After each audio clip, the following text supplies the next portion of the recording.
We are 8 episodes into Power Rangers Dino Fury. We just received the mid-season finale last week, and I thought today would be the perfect time to break down the first half of this season and see how good this show really is. Let's get into it. Hit that intro. I can't do this on my own, cause you know things ain't always sweet when you out here in these streets.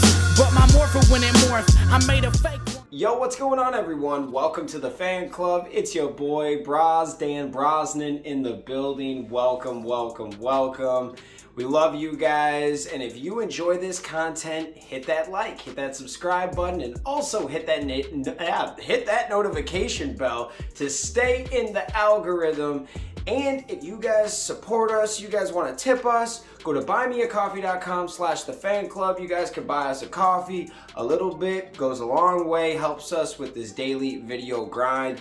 Let's get into it, guys. Man, what an awesome season we are getting from Power Rangers Dino Fury. We have got 8 awesome episodes, and this makes me feel like a kid again, man. This show has got everything, except they add more than I remember as a kid from Power Rangers. There's so many cool elements, and today I wanted to break down the first 8 episodes and give you guys a full description on the show. If you've never seen the show, this is a great place to start, kind of build it. There are going to be some spoilers in here, but I won't give away the whole show, but we'll definitely give away some stuff. Now, we've got 8 episodes. We start with just a few Rangers, 3 Rangers, and we're building, okay? Think of like Power Rangers Ninja Storm or Dino Thunder, something like that, guys. So it all starts with Destination Dino Hench, okay? This is the episode.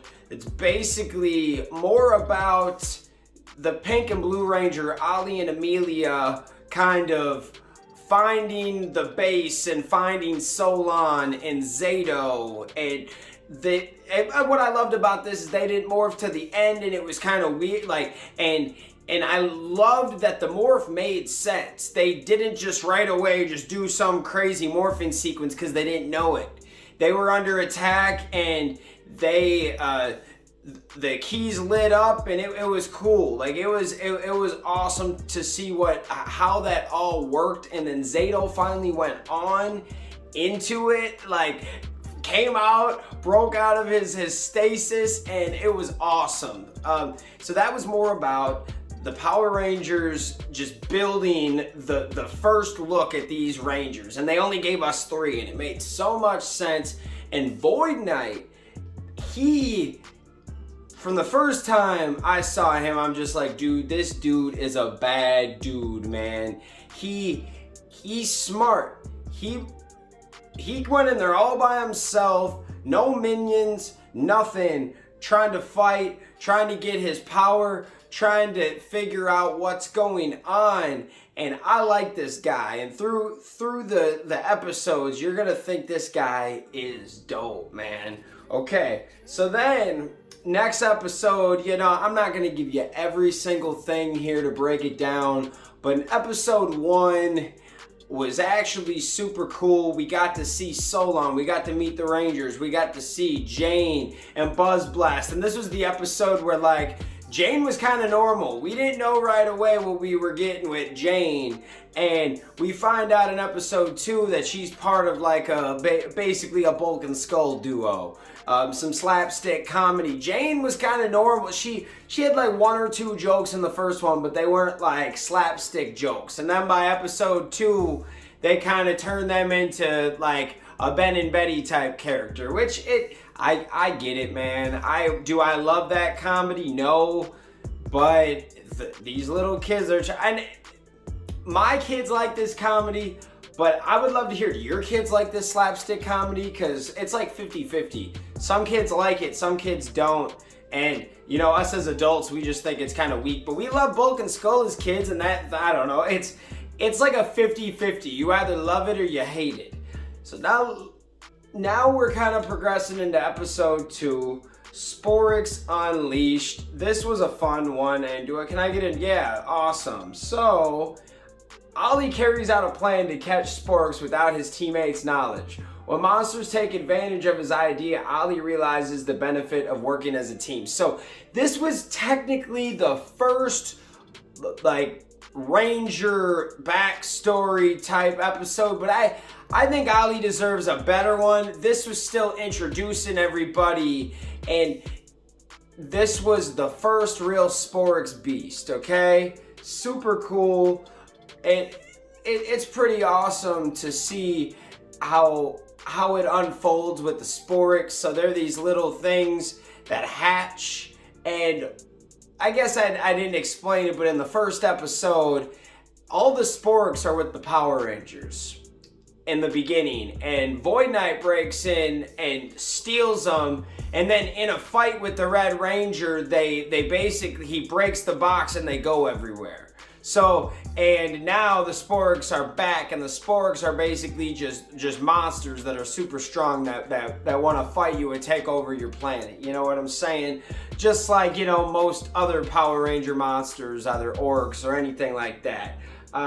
So this was a cool, oh dude, they even got like the plot here now. Like Zato begins training Ollie and Amelia and becoming Power Rangers, and that's what I loved. In episode 2, they're training and learning how to do the morphine sequence, and they make a lot of cool sense out of this episode. And we get to play on Ollie's character in the sense of that he is one of those guys that he's pure science. His mom's a scientist, and Amelia's more superstitious. And I appreciate this character. You always have to have that guy that has to stick to the book, and it's good and bad. You live and die by the sword sometimes. He lives and dies by that book. This is cool how they kind of break down. You can go on Ranger Wiki right now, and they can tell you the whole episode.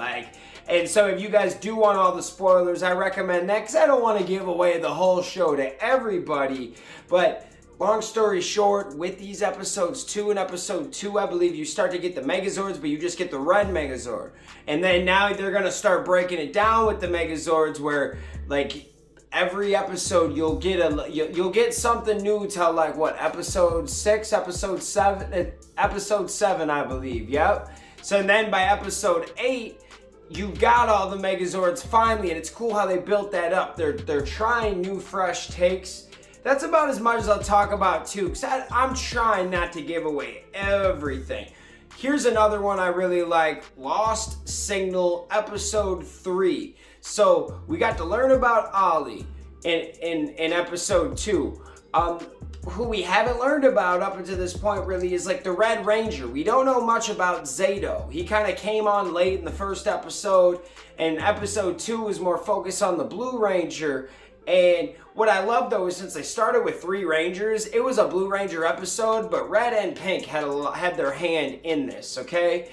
Lost Signal was one of my favorites right away. This one is awesome. Episode 3, it was about Zato and Solon. They received a message from another planet, and we all believe it's like the Gold Ranger, something like there's another alien, something, and they can't figure it out. And they go through this funny little sketches, you could call them, where they go to a scientist, because Ollie thinks he can figure out how to decode the message through a scientist, and Amelia's trying to do it through a fortune teller, psychic type person, and they both fail. But dude, I like the contrast of those characters. I think these characters are gonna be dating by the end of the season. It's a weird chemistry there, that they're opposite, but they go good together. They really do. They even each other out in ways that you need in a relationship. And I saw that. It's maybe that's what they're doing. If I'm wrong, I'm wrong. I'm okay with that. I don't care. So where is the synopsis? So The Rangers intercept a mysterious message from outer space, and Zato is desperate to know if it was sent from his home planet. Unable to decipher it and losing hope, he remembers another important message from his past. And I like to read these synopses. I won't read the whole plot, but he ends up thinking about his mom, and we get a little character backstory on him and Ravcon, and I really liked that. It was nice to see some backstory, a flashback from him, and I want more of that. That was pretty cool. I want to see more of his mom, more of the Knights. That was super cool. I liked how they brought that together, and it was all about figuring out how to decode, how to figure who this is that sent the language, and it was all about the Rangers figuring out themselves too. And Zato figuring out who he was, and he came back. They were down in battle, and the monster, I forgot, I won't give too much away, but the monster, she takes away your sight, basically. Like, you can't look at her. Like, she has like these 3 eyes or something on her chest that if you look at it, or these 2 eye things, if you look at it, you'll go into a trance or something like that. So you got to fight her blind. And the Red Ranger found a way to go 3 ninjas to take her out. So it's fun, man. This is a really good season. They're putting it together. Now let's keep it going. Episode 4 was so much fun. It was called New Recruits. This is where we get our first look at Izzy and Javi Garcia. These two add something that the Ranger team was missing. Izzy Garcia is the first female Green Ranger, and she is the track star, just the all-around athlete of the crew. And to my knowledge, she's the youngest. She is the baby. She looks like she's the high school kid, like 16, 17, and the rest of them age from like 19 to early 20s, and Zato's obviously millions of years old, but it's weird to think how old he is out of the stasis, you know, like how old is his actual body before it was frozen, you know, stuff like that. Some people think 25, 30, which that could make sense too, but yet he's kind of young. You can't tell. The personality that they give him is kind of young too, but it's also anyone would seem kind of young coming out of a trance, because everything's so new. You seem like you feel like a little kid again, learning a lot of new things. So maybe that's kind of the route that they wanted to go with him. So New Recruits, this is it's one of those job episodes. Zato and Javi have a job. That's how they kind of put each other together, and Zato has to interview Javi's sister Izzy, and Javier has to go do a report about this magical globe gem sphere thing. And this is the episode that proved to me that Void Knight is another bad man. He makes this boom tower robot and is just trashing the Rangers. And guess what? That little sphere, that happened to be some Dino keys, and now we got a green and a black Ranger. They help out, they take Boom Tower out. This was a fun episode. Go check this out. This is the one where they go, cool, Coolio. It was a good episode. Go check that one out. That was a goodie, man. I love seeing the Rangers introduced. We don't need to go too much more into that one, but I really appreciated New Recruits. Winning Attitude. This was a Special Olympics collaboration, and I loved this one. It was the value of the day episode, but I don't care. I thought it was good. I liked the score and the music so much in this one. I love them in all. I love is Bert Celine, is that his name? I'm a music guy, and when I read I don't forget that, because I love the scores, and I like, he had one in there that was like some type of, it had like some 3-6 Mafia ons in there. It was weird. Like, I was like, dude, is that threes? Is that like Juicy J in the background. Like, obviously it probably wasn't him, but that, I was like, dude, this is cool. You don't hear that in Power Rangers music. It's always been that classic 90s or early 2000s rock sound. You know what I'm talking about, guys? So Winning Attitude was all about Izzy, all about the Green Ranger's character story and development. And basically, I won't give too much of this one away, but Izzy has to learn that winning isn't everything, and there are more important things like helping others that are really in need. You know, obviously, you play sports, you want to win. I'm not telling you win, go get that trophy, baby, but sometimes in life there are priorities, and I think that was kind of a real good message. It was one of the message of the day episodes, and I feel like they've put a message in all of them, but this one was very, very true and good, and one that, you know, I feel like everybody can just need a little realization that, hey, maybe we do need to prioritize things sometimes, and it's not always about killing it, man. Sometimes we got to take a step back. And that's good in life. So Winning Attitude was good, and I like, from here on out, we're getting a lot of character background stories until episode 8. So we get Superstition Strikes. This is the Pink Ranger episode. Love this episode. Pretty much Pink Ranger walks under a ladder, thinks she is cursed, and then we get a whole episode and everything about that. Oh yeah, I did want to say, in Winning Attitude, we did get the Green Zord. We did get the Green Ranger Zord. We did not get the Black Ranger Zord yet. In the Pink Ranger episode, you don't get it yet. So it's kind of fun with the Megazords. Then, Pink Ranger episode, though, it's all about superstition, and everyone's kind of concerned about Amelia, but she realizes in the end that luck is only half of it, man. You gotta do, like, success is where hard work and luck meet right in the middle sometimes. Like, you gotta do the right thing and you gotta put the work in, but the luck comes with it. You can't, like, great example, like basketball, sports, football.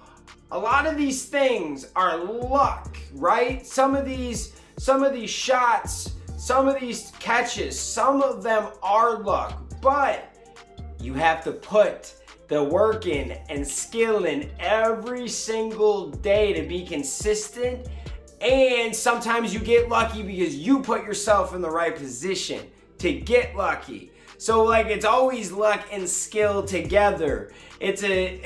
It's crazy to think about, but that's what the Pink Ranger learns, and I feel like she's a real strong character.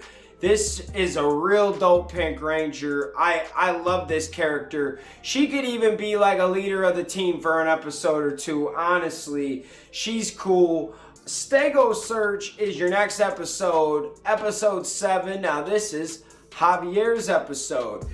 I think that this is probably my least favorite episode of all of them, and it's not because of Javier. I think Chaz Perez dope. I can't wait to hear him sing on the show, and I hope they give him like a song or two. I think that that's cool. Like, I'm a fan of that, a fan of the character.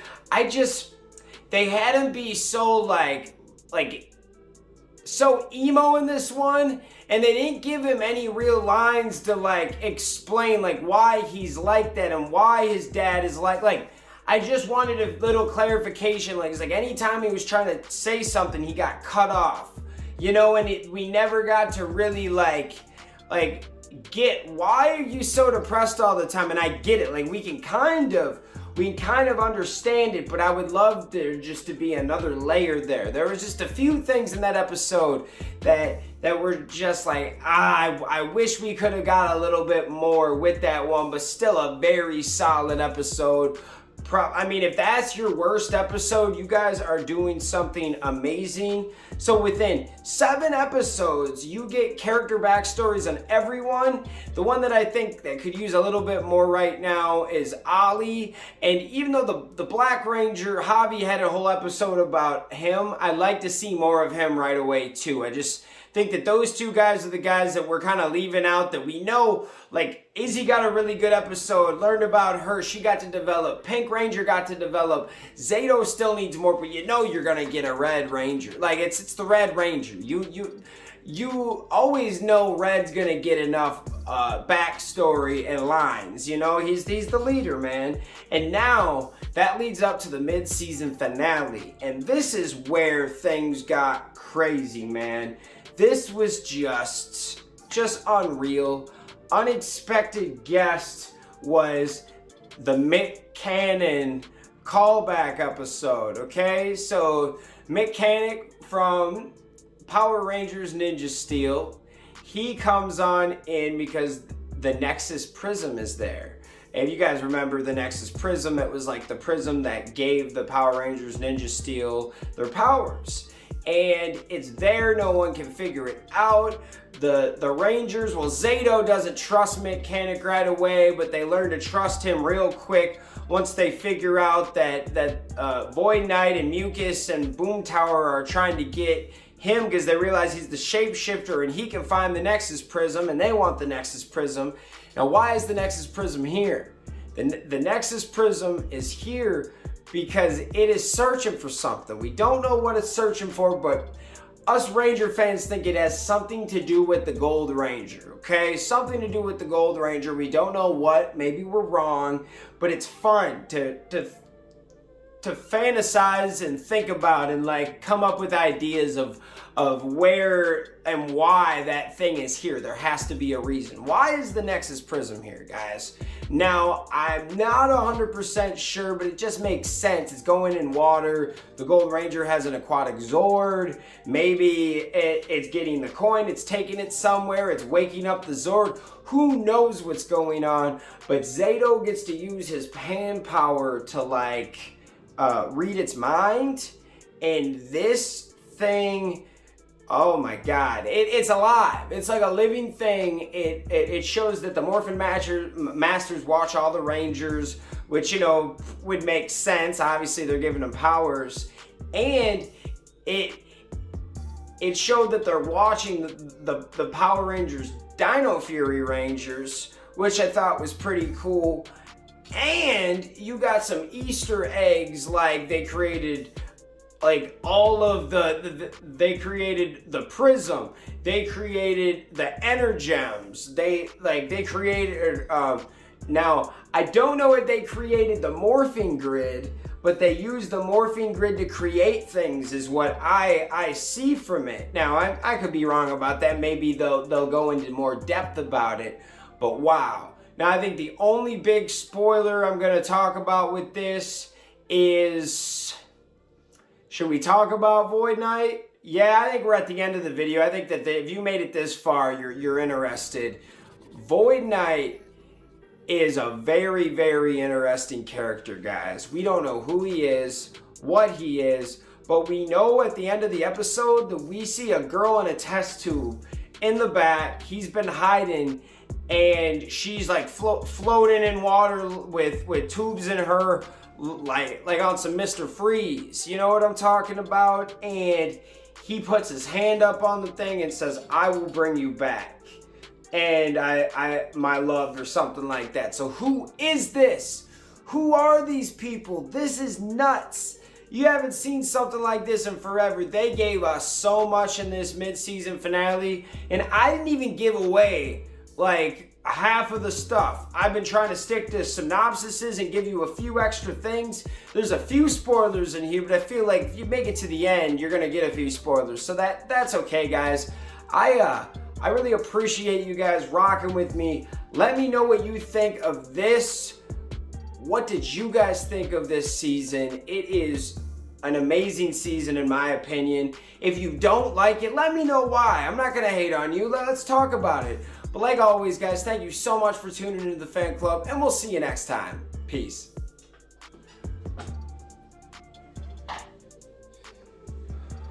I can't do this on my own, 'cause you know things ain't always sweet when you out here in these streets.